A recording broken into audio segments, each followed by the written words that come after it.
Hello and welcome to a new season of my book club. Well, the first season lasts for over a year and I only produced 7 episodes. I certainly hope the second season will bring everyone more.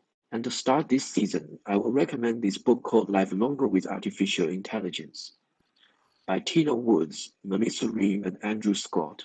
My interest in the topic of health-related technology is obviously driven by the big COVID issue that is troubling the whole world.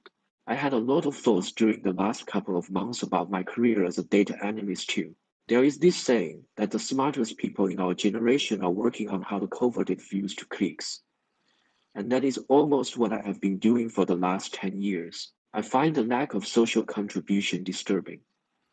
And since I'm currently working at a branch of Alibaba, similar with Uber Eats, how to use technology to drive people, including me, to live healthy life becomes a solution to my career, life and my desire for social contribution enters the book Live Longer with AI.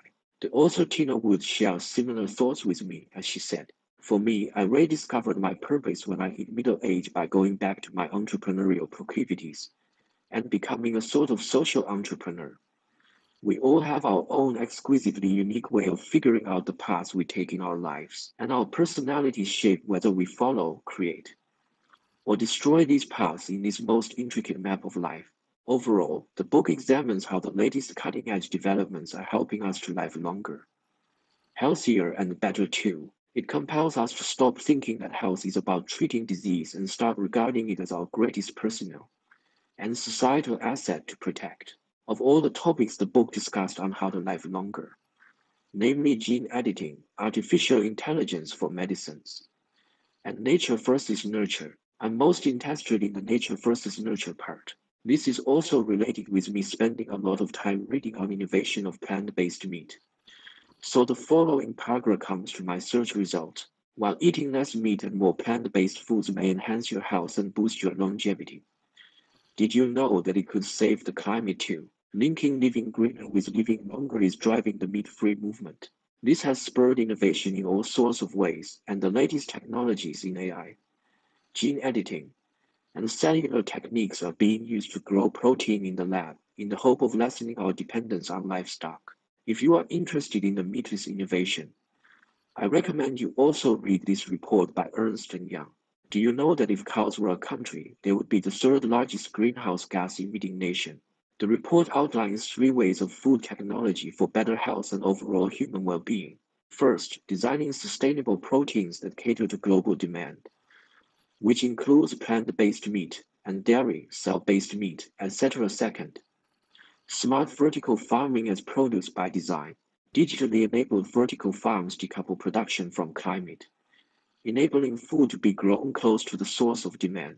Third, diet by design, and that's somewhere the report crosses with the book. We used to know only what foods were generically good. Through analysis of the biome, it is now possible to determine which foods are optimal for the individual. But as suggested by Sloan Management Review article, for plant-based meat, mission and method don't move the purchasing needle. Taste does. I recently tried the first of its kind plant-based hamburger by Burger King in China. And to be honest, it just does not feel the same as regular burger yet. And by now I couldn't order it anymore. Still, I am excited by the future described by lots of entrepreneurs in the book, as well as by the Beyond Meat CEO Ethan Brown on the podcast Decoder. The company just announced a new partnership with PepsiCo. The Planet Partnership will combine Beyond Meat skills with protein prestidigitation and PepsiCo's marketing and manufacturing savvy to flood the global market with new snacks and drinks. The 2 companies said, I have gone quite much outside the book now, but I do hope you enjoy this great book and you can check it out at the platform.